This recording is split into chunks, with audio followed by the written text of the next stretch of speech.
Hello and welcome to the Cavern of Terror.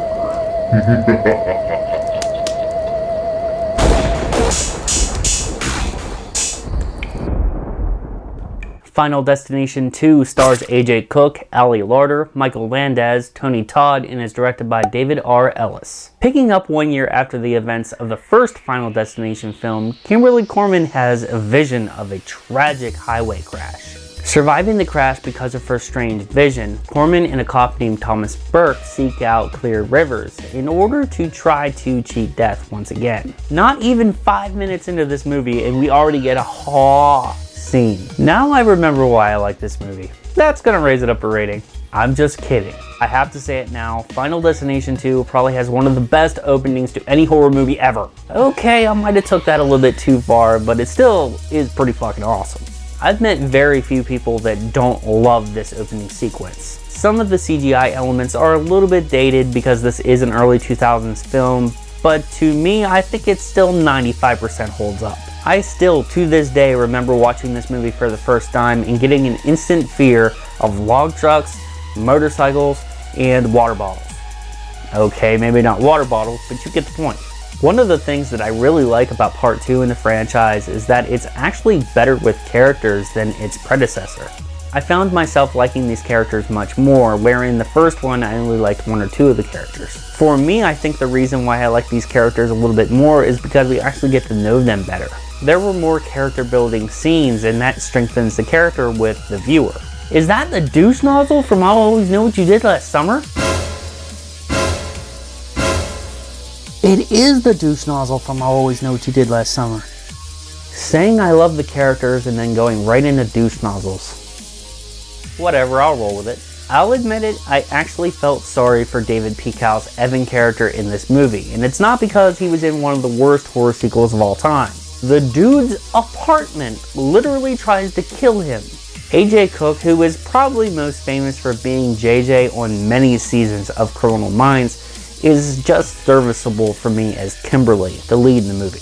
Don't get me wrong here, guys, she does what she's supposed to do to get us invested in the story, but for me, I think she was overshadowed by Ali Larter's Clear character. Larter's Clear character, for me, displayed a Sidney Prescott level of character depth. She knew exactly what to do, and she was going to save everyone else for herself and for the greater good. Her character had meaning, and it just wasn't to look good on the poster.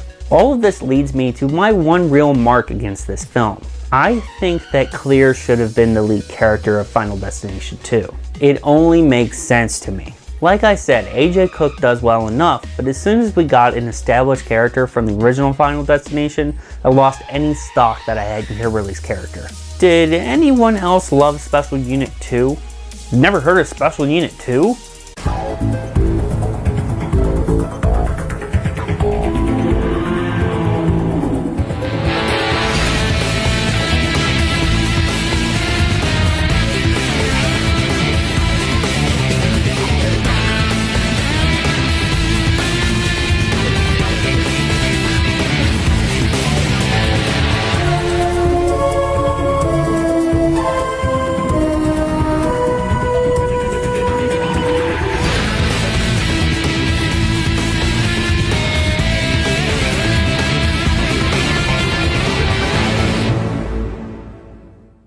That show was really good. Granted, it only ran 2 seasons, but it was still awesome. The reason why I bring that up is because Michael Landez was awesome on that show, and he's equally as good here. He was a solid support character as the cop Thomas Burke.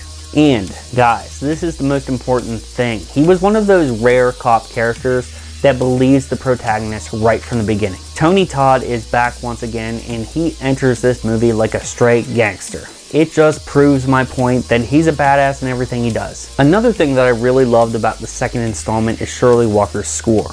She returns to the sequel after working on the original's music as well.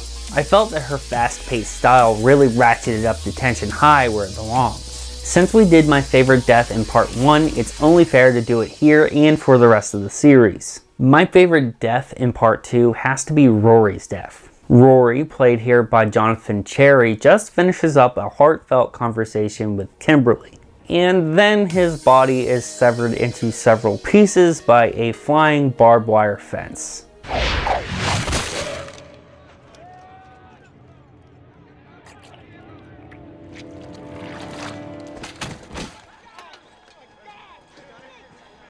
Ouch. One final thing that I love with this sequel is how it connects up with the first Final Destination.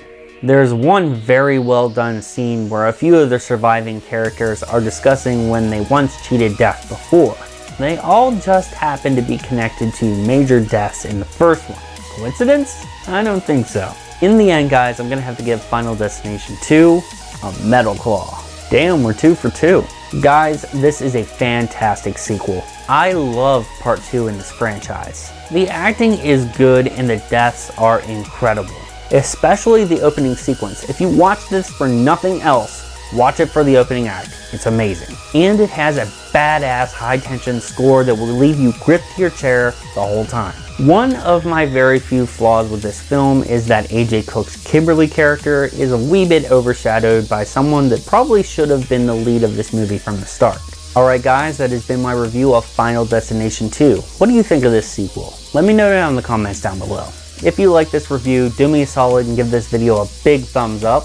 If you're new to my channel and this is your first video, make sure you hit that subscribe button. Also, and this is very important, hit that notification bell, that way you get notified about all of my future content. That includes my next review on the Final Destination franchise, Final Destination 3. That also includes my 7th review in the Halloween franchise with Drum Dum's Halloween H2O. As always guys, I would appreciate it if you followed me on social media. You can find the links to all those accounts in the description box down below.